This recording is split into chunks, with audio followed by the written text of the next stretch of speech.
I want their leader brought here. I want him brought to me. I want the revolution crushed.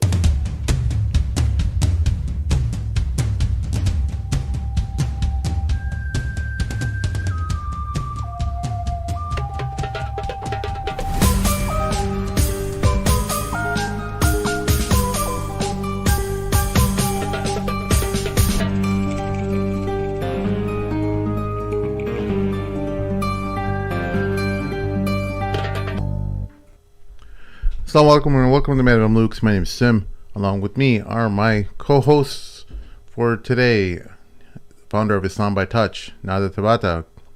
Welcome to the show. And Harry Aleph. Say hi, Harry. So you're... Assalamu alaikum, nerds and ninjas. How y'all doing? Shameless plug here. Please follow me on X at Mr. Harry198. But thank you for coming to today's show. Good to see y'all. All of our links to our social media will be in the description below. Brothers and sisters, we rely on your support for the show to survive. We do not make money off of the show. We're demonetized and everything, so we completely thrive or exist based on your support. So please help us out on patreon.com/the Mad Mamluk. Patreon.com/the Mad Mamluks and the Mad, or if you want to go to PayPal, you can go to the madmamluks.com/donate and contribute that way. Please be sure to hit like and subscribe. If you haven't done so already, throw a comment in the comment section below with your thoughts for today's show. Guys, we have some pretty big news happening this week. As we all know, Yahya Sinwar was martyred, and there's a lot to say about that. And we've also had the attack on Netanyahu's home by a Hizboallah drone that happened yesterday. First things first, Nader, what are your thoughts on Yahya Sinwar's assassination? Or no, assassination of his martyrdom. Martyrdom, man. Rahmatullah alayh, bro. Like that's what we have to see it as. We have to see it as a martyrdom because, this guy he put the conversation of Palestine back on the world's plate, right? Despite whatever all the commentators want to say, all the haters, all of the people that really don't know anything about this whole situation, they want to sit there and they want to call him brutal and they want to call him a murderous maniac and all this nonsense and garbage. And this is what they do, right? This is how they label the revolutionaries. This is how they label the martyrs for the cause. Right, yeah. So rahmatullah alayh, right? I mean, and the way he went out, bro. Like, if that's not the death of, if that's not an honorable death, I don't know what is. Yeah. I really don't know what is.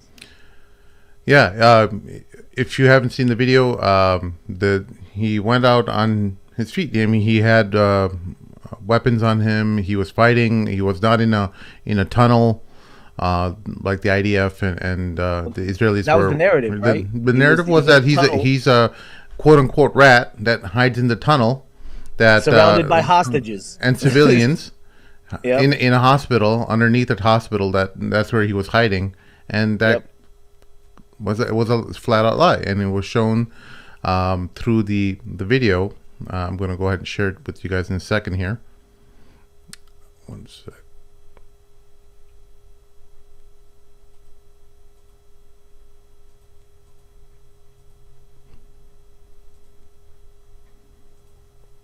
You guys can go ahead and talk about some other stuff while I pull that up. No. So just back to Yahya Sinwar, right? Like they built this narrative, right? That he's hiding in the tunnels, and this is why we have to. This is why we have to bomb this hospital. This is why we have to bomb this refugee camp, right? Because he could be underneath the tunnel. No, they showed him in the front line, right? Giving it his all, fighting to the last breath, mashallah, right? Yeah. Like literally. The last thing he did, which was shown in the video, was him throwing a stick or a piece of wood at the drone that was capturing him. All right, here we go. Yeah, go ahead. So there's no audio to this, at least from what I can tell. You want to give me an audio description as it's going? Yeah. So we were seeing a drone fly through some streets that are completely rubble, and it flies into a building. and it's just stops there. These are like hunter-killer drones that you see in sci-fi movies. Now, all of a sudden, the drone pauses as it sees a man sitting in a sofa. Just turned its head towards the drone, and it pauses, and they're just locked together, both looking at each other. And it slowly approaches Yahya Sinwar, whose arm appears to be injured. There seems like there's some blood here. Yeah, he did get injured. Yeah. He was also holding a book in his left hand, if I recall correctly. Well, it looks like there's a stick there's a stick or a rifle that he just raises in his left hand. Right. And then I've seen an image on AI that might be AI. I don't know, but I saw there was another. So he basically tosses the stick at the drone, and that's where the feed gets cut out. Now, I'm not sure if this drone was armed, right after this, where it launches missiles at him. But because I don't see his bodyguards here. They said that his bodyguards were also killed in the attack. Probably just has a self-destruct mode. Okay. So I was going to ask Harry, what's your assessment on the whole situation, man? You're the military brother, so. Well, I was in the Army for 5 years until I got blown up. That doesn't make me a military expert. You're a weapons expert now, Harry. You're more of an expert than we are. So okay. Well, I'm not an expert on drone technology. I'm not a complete and total nerd. I didn't play with any of those. That was before my time. But what I can say is something about politics and the internet and what this does. And it is disappointing because it's like the United States and Israel just didn't learn. It's like we just didn't learn. You know, getting rid of Saddam Hussein, there used to be this deck of playing cards with all of Saddam's top henchmen. And every time at the beginning of the war, when they got, you know, this Tariq Aziz or this guy over here or this general over there, they'd say, yeah, we got the ace of the diamonds or whatever. And in Afghanistan and Pakistan, when we got bin Laden, there was this big hullabaloo and a big celebration. Yeah, we got bin Laden. I didn't celebrate when we got bin Laden. And it's not because I like bin Laden. Bin Laden was a monster and he had to go down. He deserved to die like a dog. But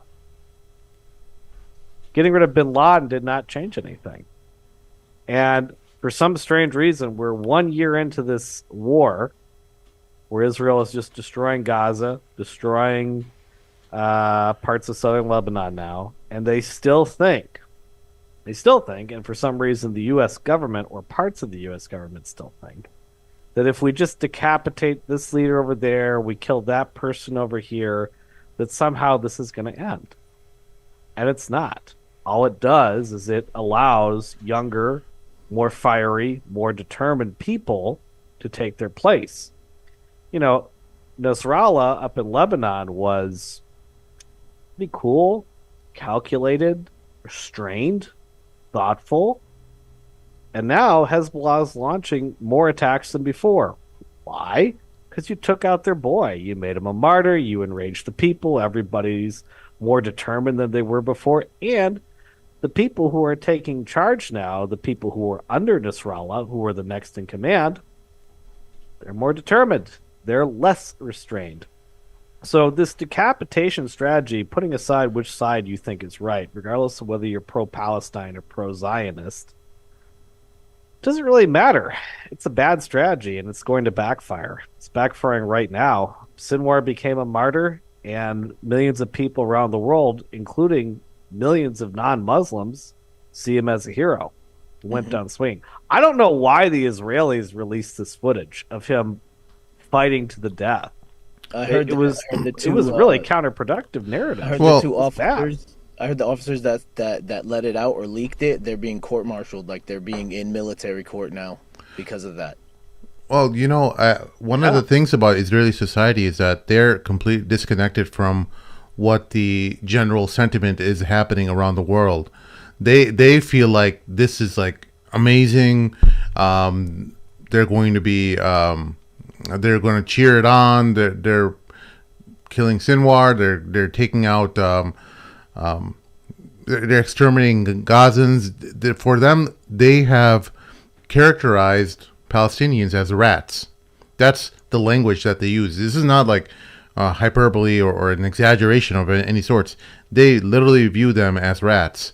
And so when they are showing these videos to other people in Israel, whether it's about rape of prisoners or stuff like that, the Israeli society cheers it on. Whether you're on the left or the right, all facets of Israelis are now looking at the situation as if it's a extermination of sorts. They're getting rid of the enemy, quote unquote, rats. So this is how their thought process is. When we're saying, like, why would you do that? Like, you've basically made him a martyr and a hero of sorts. Whether it's non-Muslims or Muslims, they're all seeing that this guy was not at all what they were trying to paint him as. He was not someone who was hiding underneath the hospital. He was right there on the front lines, injured. Yeah, completely undermined their narrative. Mm-hmm. Completely destroyed. And you'll still have their cheerleaders repeating the same old talking points, man. Like, I'm so sick and tired of hearing Israel has the right to defend itself. Oh my God. If I don't ever hear that phrase ever again, it would be too soon. So tired of that damn phrase.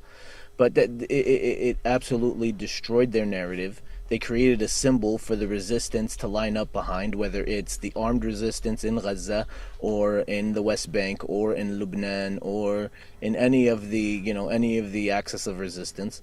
Whether it's any of them or if it's those over in the West that are, that know what's going on, that want to expose the genocide for what it is, and are calling it out and making the world know about it. So you just emboldened all of us, pretty much.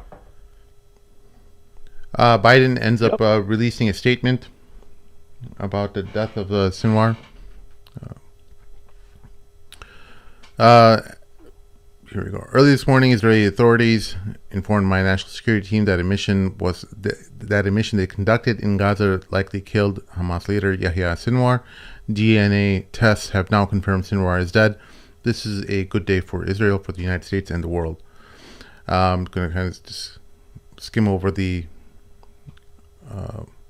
October 7th stuff that they're just going on talking about how Hamas killed all these people on October 7th. And the more important thing here is the message to Israelis, which will likely go ignored. To my Israeli friends, this is no doubt a day of relief and reminiscence, similarly to the scenes witnessed throughout the United States after President Obama ordered the raid to kill Osama bin Laden in 2011. Israel has had every right to eliminate the leadership and military structure of Hamas. Hamas is no longer carrying out another October 7th.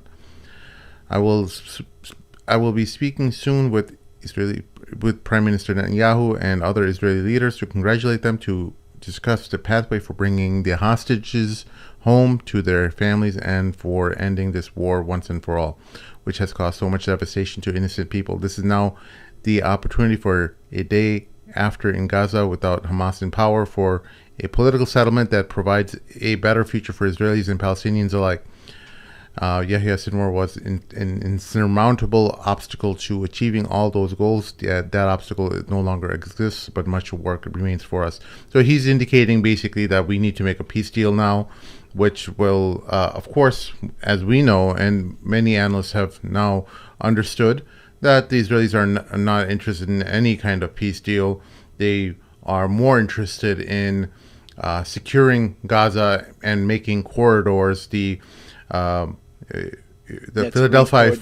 Philadelphia corridor on the border of Egypt, which violates the Dayton Peace Accords that specifically mentioned that area is supposed to be demilitarized. They also want to make another corridor in the middle of Gaza as well, or the northern part of Gaza that cuts off North Gaza. Sorry, you were saying? That's the Netzarim corridor. Yeah, the Netzarim corridor. There. In half. Sorry? That's the one that splits South and North Gaza in half. Right. There's talks of other corridors as well that the Israelis are thinking about. Effectively up to 5 corridors, making Gaza into these little zones of militarized areas where there's going to be many checkpoints for Gazans, and that is also going to make life incredibly difficult for aid to get through to each zone. They are not interested in peace, folks. If there's anyone who's still out there who thinks that the Israelis are genuinely concerned or wanting to make a peace agreement, they're just not. They want the extermination. They want the ethnic cleansing of everything, of Gaza. And the Netzarim corridor is one of the examples of it, because the name of Netzarim was initially a settlement that was in Gaza, an Israeli settlement that had to be removed as a part of a peace deal in the past. They're calling it Netzarim, so it's indicating that they are going to start resettling Gaza with Israelis or Israeli settlers rather. Of course they are. I'm going to say one thing that I find very frustrating when I hear people on social media who still buy the Israeli nonsense. You know, David Cross, remember the comedian David Cross? Mm-hmm. Yeah, so David Cross had this bit about 9/11 where he would say, you know, he'd make the joke that they keep saying that the terrorists hate us for our freedom. And David Cross would say, no, I think it's really because of our support for all these awful regimes and all the Saudis and the Israelis and all that. And David Cross would do this bit where he says, you know why I think they said that? Because that's what they effing said! And it was really funny. And it was funny because it was true. Yep. But, you know, throughout the, you know, late 90s and 2000s, early to 2010, even now, still there are people who still do not understand why bin Laden did what he did.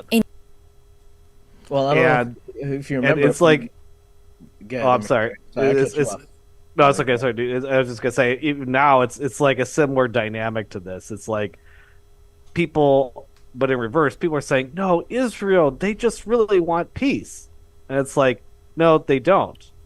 Netanyahu doesn't want a peace deal, and they want to go all the way to Baghdad with their Greater Israel project. And again, it's like, you know why I think that? Because that's what the Israelis themselves said. But somehow, some way, for some people, this is still just not getting through their heads.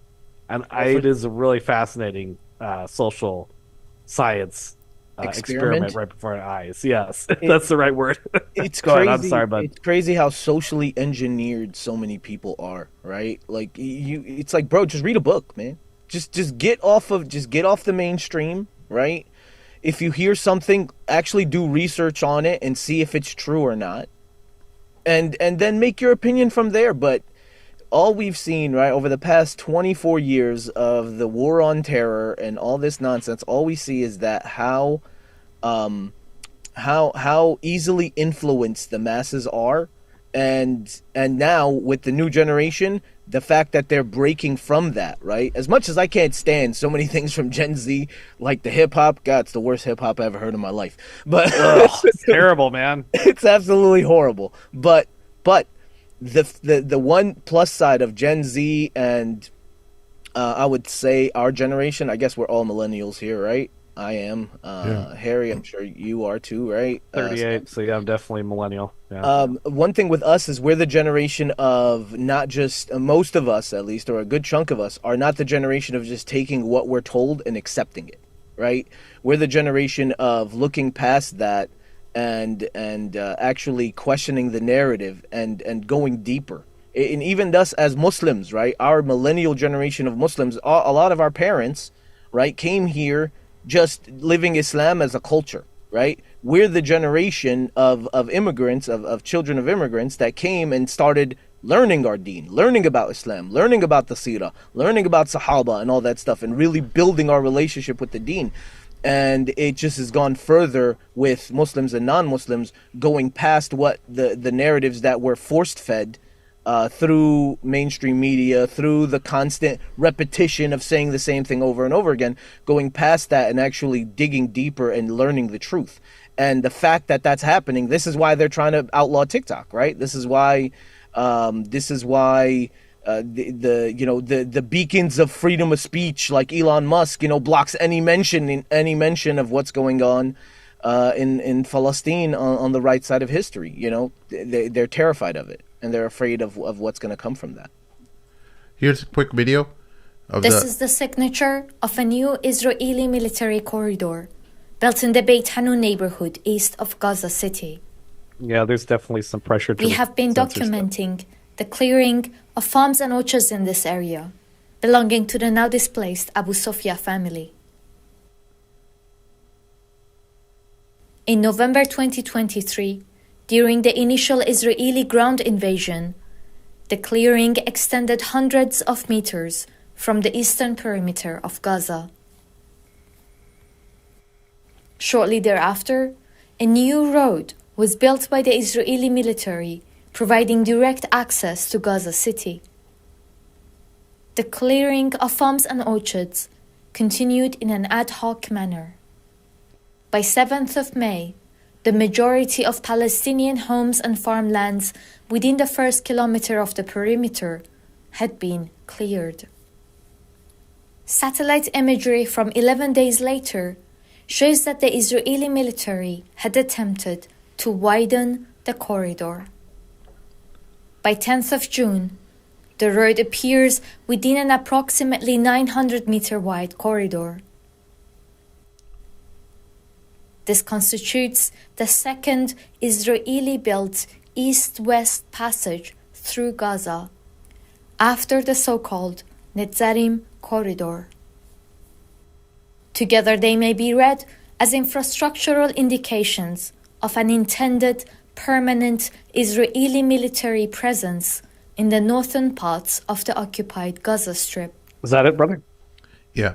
So La ilaha illallah. one of the things we have to understand as Muslims is that throughout Islamic history, from the time of the Sahaba through modern day or most recently with the Ottomans, is that defeat always looks imminent. It looks like everything is really bad and the cause is going to be done. But through that emerges new heroes, new people who come and bring it to the finish line. And when we see the recent deaths of many different figures throughout the resistance, what we ultimately have to understand or frame is that Allah's plan is not necessarily going to be your plan. He has his own.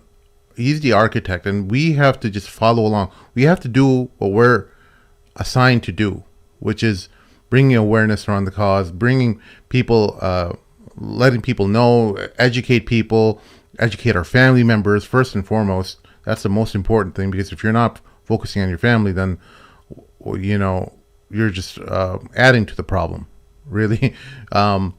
So you have to make sure your family's aware, your neighbors, your greater community, and the world as well. So you have to work on many different levels, and everyone has their own bandwidth in terms of how to do that. But you do what you can, right?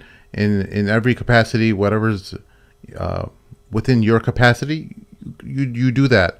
And so the work doesn't get done just because leading figures from the resistance are eliminated, because this just doesn't work that way. That's not what resistance is about.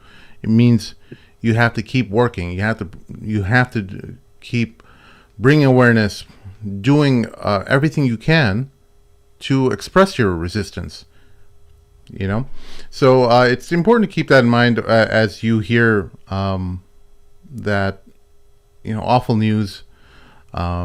We know in the time of the Sahaba, during the Battle of Muta, I think there were 3 Sahaba who were uh, martyred, and that led the way for Khalid bin Walid to take hold. And Khalid bin Walid, we know history has already written his name in etched in stone in being an undefeated military general, right? So he's talked about in the most prestigious institutions like West Point and every military journal that imaginable, his exploits, right? So you have to think that you have to understand that your plan is not necessarily going to be the same as Allah's plan, and that's part of being submitting and knowing that Allah's plan will always win at the end of the day, and everyone else is just characters in this grand novel that Allah subhanahu wa ta'ala is building or creating for, and will be documented towards the end of time. So, did I lose you guys? Absolutely, bro. Yeah. Absolutely. It's signal. Say it again. No, we're good. We're good. What happened? Everyone can hear me? You Yeah. good? All right. Yeah. No. Absolutely. It's a situation whereas we lost signal for a second. No worries. Okay. It's a situation whereas us as a community, we need to just keep pushing forward, keep doing our thing, keep giving everything that we can, and despite the fact that it feels hopeless and it feels like nothing is getting done, the more work we put into it, the more we keep pushing and doing whatever we do best, whatever we're doing that's helping the effort, right? We just need to keep pushing forward and know that, despite whatever the hardships that comes along the way, we just keep it moving and hoping for the next step forward, right? Yeah, and ultimately we know throughout history, Allah subhanahu wa ta'ala has given different people the authority over Palestine. The Crusaders had authority over it. The Romans had it before that, and we know that none of them dealt with it justly. They never dealt with it with peace and security for all the people who live there. And now this is the turn of the Israelis to have control over it, and we're seeing how they have not taken that responsibility with justice and benevolence and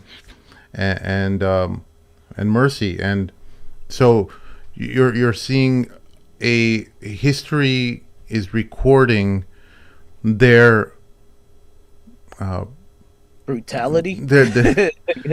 Yeah, their brutality for sure. Well, Yeah. that they're not befitting of authority over that land.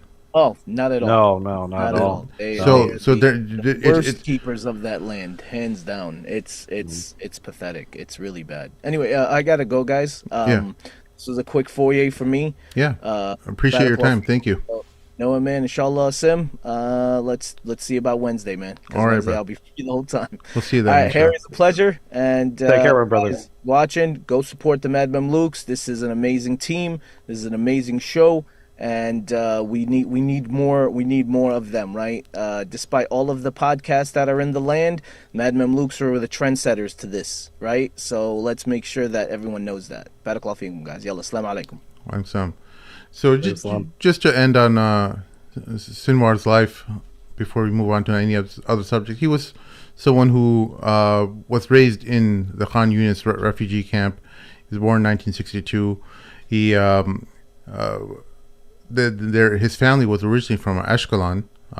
There's a famous hadith of Ashkelon that we've talked about in the past on this show, and they were displaced during the 1948 Arab-Israeli War, and they had to settle in the Khan Yunis refugee camp. In the 80s, Sinwar was arrested by IDF and was imprisoned. I think he killed 2 soldiers, and in a peace deal later on, he was released. Actually, in a prisoner exchange, rather, he was released. As a part of, I think the Israeli soldier's name is Gilad Shalit. Shalit. I'm not pronouncing that right, but he ended up being released during that exchange and assumed control of Hamas shortly thereafter. But yeah, he looks like he lived his life the way he espoused it. I don't see I don't think the world sees anything matching what the Israeli narrative about him was. So, yeah. No, the Israelis have lost control of the most important thing of all in this conflict, and that's the narrative, and they're not going to get that back. It is it's like the show Scooby-Doo, and for those of you who are outside the United States or over the age of 50, Scooby-Doo, every single time people at the end of the show, they pull the mask off and they go, wait, it's actually Bill Wilkinson, not this magical ghost in a mask. No, it's actually the person that's acting the most naive or innocent or supposedly the victim. So this whole Israeli fiasco for the United States and for much of the world just really feels like that. It feels like a very bad episode of Scooby-Doo. And it's like when you catch your wife or your girlfriend or your boyfriend cheating on you, once you catch them doing that, you don't look at them the same way. Absolutely. Once people see the truth, you can't unsee the truth. Once you catch the banker stealing from the bank, ain't nobody going to go to that bank no more.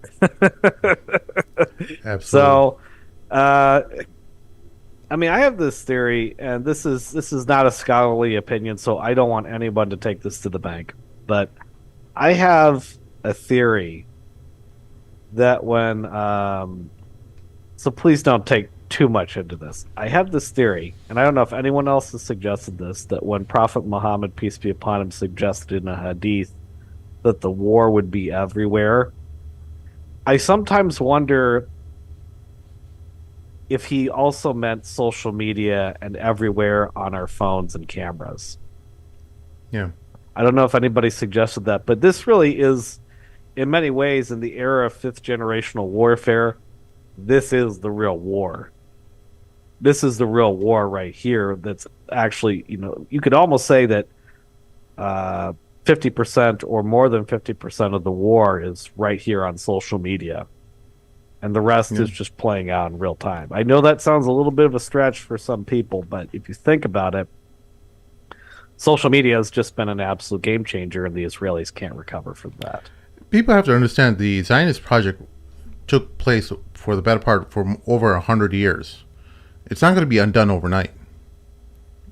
And it's going to take some work on everyone's part. Everyone's going to do their little bit. Everyone has their own capacity.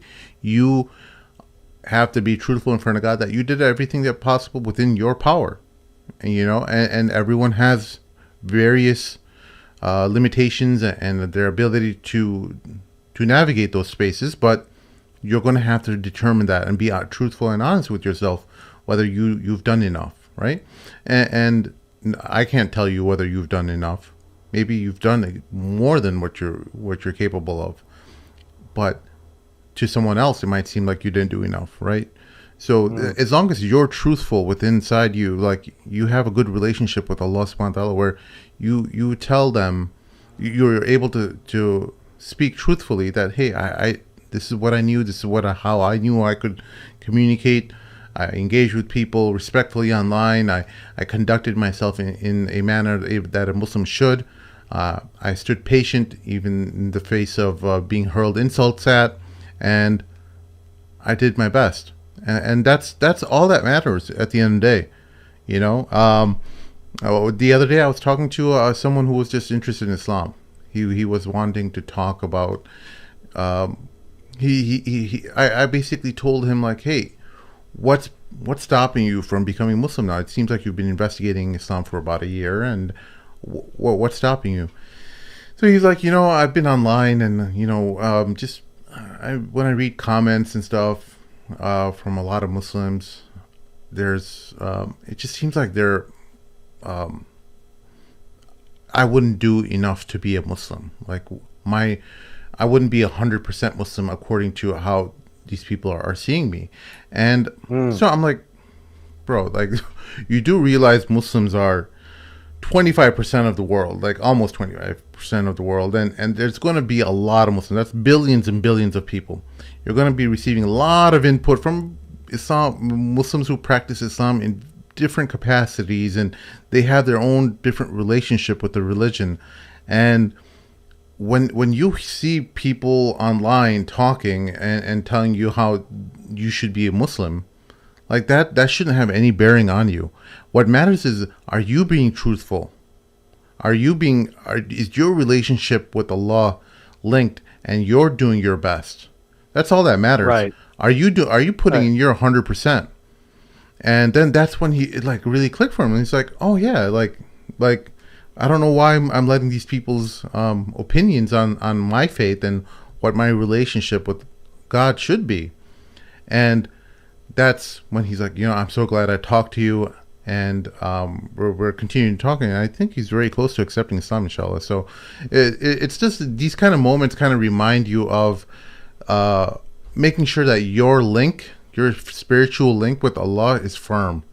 And that when people start like shaming you and trying to say you're not doing enough, or maybe sometimes it is that you're not doing enough, but that's up to you and your truthfulness, your sincerity, your alignment, and your the state of your soul has to be truthful enough to come to that realization that well, are you really doing everything, whether it's for Palestine or anything for that matter. Are you doing I prefer to everything you just can? make fun of people instead of shaming them.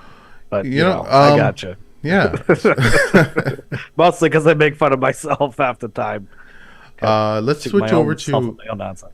Axios reported yesterday that an explosive drone launched by Hizboallah from Lebanon hit Israeli Prime Minister's private home in coastal town of Caesarea on Saturday. This is the first time since the beginning of the war that a target affiliated directly with Netanyahu has been hit. Netanyahu's spokesperson confirmed his private residence was targeted on Saturday morning local time, adding the Prime Minister and his wife were not at the residence at the time of the attack, and there were no casualties. 3 drones were launched from Lebanon and crossed into Israeli airspace. Israeli officials say 2 of them were intercepted by Israeli attack helicopters, but the third eluded them. So, Israelis later on said that the drone attacked or hit a different residence. I'm not sure I want to believe that, because the Israelis are known for trying to minimize or make sure that people think that whatever damage or whatever casualties that are inflicted on the Israelis was very minimal, and they don't even release any of the figures related to how many IDF soldiers were killed in throughout this whole conflict. So everyone's left in the dark, thinking that, or at least their perspective is that having a muzzle on this type of news only hurts their cause. So they limit any kind of information coming out of that. So initially, the Axios report seems to have confirmed that the damage was at Netanyahu's home, but they seem to be denying that now, that it was a nearby residential building. Yeah, they denied a lot of stuff when the Iranians made their second strike, and I wouldn't say they destroyed, but they took out a lot of targets on that Israeli airfield. For sure. Yeah. It's very possible they took out some I just said F-35, some brand new toys that Uncle Sam gave them, top of the line stuff. I don't think they got too close to B, but I do suspect they actually hit his house. Yeah. And I think that the Israelis have gotten away with living under a bubble for a very long time. And I don't just mean the bubble called the Iron Dome, which is, by the way, now depleted, and the U.S. has sent in the THAAD missile system to compensate for that. Yeah. The Israelis have been, how shall we say, sheltered. It used to be in the time of Yitzhak Rabin, before the religious extremist wing took over, before Yitzhak Rabin was assassinated by a Netanyahu supporter. And the demographic changes that have been changing over the last 20, 30 years really started to take place. It used to be that Israelis were very cognizant, older Gen X types, younger boomer Israelis. They were cognizant of the reality of the situation. And they understood that many of them understood that if they wanted to survive long term, that maybe a two-state solution or some kind of conciliatory gesture to the Palestinians would be necessary. You understand what I'm saying? Yeah. And that's gone. Not only are they more aggressive and violent, they were dealing with a lot of violence and a lot of, suicide bombings, a lot of bombings in general, a lot of hotels getting blown up, bus stops, whole nine yards. But then Israel under Bibi Netanyahu, security improved. And the Iron Dome system really took off. And the wall got bigger and bigger around Israel. And the checkpoints got more and more numerous. And the settlements got more and more secured. And the IDF and the settlers moved further and further eastward through the West Bank. So, Israeli society, the secular core of Israeli society, shall we say, they were kind of, the last 20 years or so, they've had a sort of bubble of security. And the young generation of Israelis that grew up in the late 80s through now, their lives were relatively peaceful, with an exceptional, like the 2006 kerfuffle in Lebanon. But even then, they were really still bubble, very safe. Life was good. And what's happened by the resistance continuously going after targets like this, inside Israel, with drones especially, even if they aren't actually killing any of the Israeli targets intended, they are destroying once and for all that bubble that the younger generation has lived under for a very long time. And if you're a young, we'll say moderate or more, less religious Israeli who's expected to serve in the IDF, and you see all these people who are more extreme than you to the right of you, who are super aggressive and messianic in their goals, but they don't want to serve in the IDF. Well, that's going to build some resentment. Yeah. And that's why you're starting to see more and more young Israelis take up and leave. Before it was just sort of the peaceniks and the old and the weak. Now you're going to see more and more young people leave. Yeah. I got a video. Disenfranchised. I got a video here that shows Netanyahu's home is actually a stolen home. He's an illegal settler himself. Surprise. نتنياهو يسكن بيتا مسروقا نهب من عائلة كنعان الفلسطينية. هذا ما كشفه مقال لكاتب إسرائيلي في صحيفة يديعوت. فيلا من طابقين في حي القطمون بالقدس كانت ملكا للطبيب الفلسطيني توفيق كنعان. اضطر لمغادرتها وعائلته. Tawfiq Kanan was a Palestinian doctor who lived in this two-story home that Netanyahu stole. بعد النكبة عام 1948 إثر قصف إسرائيلي تعرضت له. سرقت الفيلا على مرأى أصحابها. أعطيت في عام 1949 لعائلة نتنياهو القادمة إلى القدس من أمريكا. ورث نتنياهو وأخوه البيت عن أبويهما. باع الأخ حصته بنحو $1,300,000 لتنتقل ملكية البيت إلى نتنياهو. هل يعيد نتنياهو البيت إلى أهله؟ So it's funny. They stole it in 1948 after the Nakba from a Palestinian doctor, Tawfiq Tawfiq Kanan. So he himself is a Israeli settler. I just thought that was an interesting point to mention. One of the things as well that you have to realize when it comes to the Israeli war itself and their spread of misinformation, or making sure that you feel like the IDF is not having any difficulty with the Palestinians, well, you kind of have to pick up on some of the clues that are coming out from Israeli media, Israeli sources themselves. So you see over here a Haaretz report. Haaretz is a major news outlet in Israel that says Israeli fashion firm launches line of adaptive underwear inspired by soldiers wounded in the Gaza war. The large number of Israeli soldiers maimed in the Gaza war lies behind fashion brand Delta's decision to launch a line of adaptive undergarments.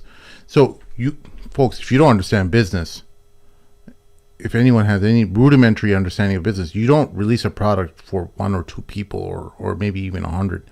You have to have thousands of potential customers who would be willing to purchase these products. So I'm not going to show the actual undergarments because it has a scantily clad woman, of course, because the IDF is only filled with beautiful women that that you're going to somehow get a chance with if you join it. IDF girl thirst traps, yeah. So they have tours, yeah. So when that's one of their tactics when you go visit Israel, is that they show you purposely, intentionally, show you all the beautiful women that Israel has. IDF babes, come here, magical, yes. And many Jewish people who have visited Israel have commented the same thing. They've said that their tour buses are always filled with the most beautiful soldiers. The man is extremely handsome, the woman is incredibly beautiful, and they always want to show you the most beautiful people of Israel when you're visiting it, so that you feel like, oh, if I come here, I have a chance to get laid. Yeah, I had an experience like that back in 2010, 2011. This was in San Antonio, which is a military town. And this is right as I was getting discharged. There's this mall nearby. North Star Mall, I think it was called. And they had this Israeli from sea salt from the Dead Sea. And they had, I swear, I'm pretty sure these girls were actually Israeli, because they had these hot Israeli girls working the sea salt stand, and they were just smoking hot, and the way they talked to you was just so, hey, don't you come by the sea salt, this is from Israel, yeah, and then you come swim with us later. I was like, they were really aggressive saleswomen. And I'm not gonna lie, I was pretty tempted to buy that sea salt. I knew it was a thirst trap, but I was tempted, Yeah. You know what they say, don't drink salt water, don't drink seawater. But because you know what happens is gonna make you sick. Well, don't drink water from the Israeli Dead Sea either, because that's very, very salty. But that is a tactic that they use like pretty much everywhere in Israeli society. And I know that, we all have the thing about sex sells and blah, blah, blah, yada, yada. But the Israelis, as a society, they're like aggressive with the hot babes trying to pull you in stuff in a way that other societies just aren't. Well, they become a very hedonistic society as well here. They are. It's weird. They're very religious and conservative extreme on the other, and also very hedonistic. And I would say polyamorous on the other. Like in Indonesia here, I was in the grocery store, today, and there's like a cute girl in a nice dress, and she's got nice shoes on, and she's not Muslim, or she's like nominally Muslim, but she's not like scantily clad, and she's not pushy, because Indonesia's like Turkey. It's like there's secular Turks and there's religious Turks, it's secular Indonesians and religious Indonesians too. But she wasn't aggressive. She wasn't like trying to like come up and grab my junk or like pull on me like, hey, you know. She was just like, hey, mister, hello, would you like to try this drink? You know? Israelis are just it's next level aggression, man. Yeah. It's next level. Oof. Oh man. Yeah. Oof. They're Yeah. scary. A little bit scary. Yeah, and So I can understand how young men get seduced into that and how people in America have been thirst trapped into supporting this nonsense. I do get it. yeah, it's a war of they don't want to leave any stone unturned in terms of exploiting whichever facet of human personality there is that will entice you to support Israel, whether it's through money, whether it's through sex, any kind of vice that you may have, or any kind of weakness or vulnerability you may have in your character will be exploited by them to achieve their ends. And that's ultimately that's how their strategy works. They want to make sure that you they find out your weak point and they exploit it.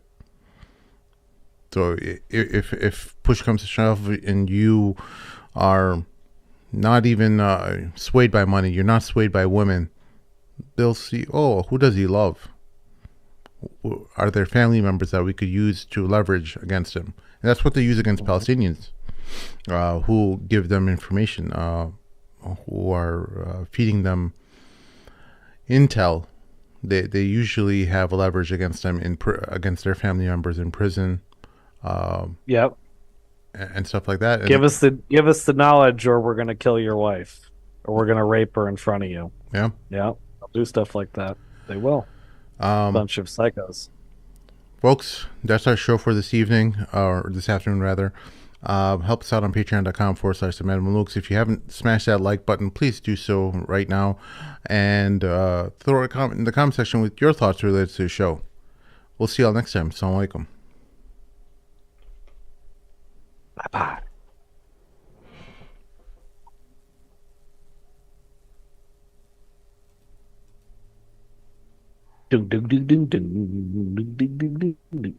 There, bro. All right. That's our show. 1 second here. Oh.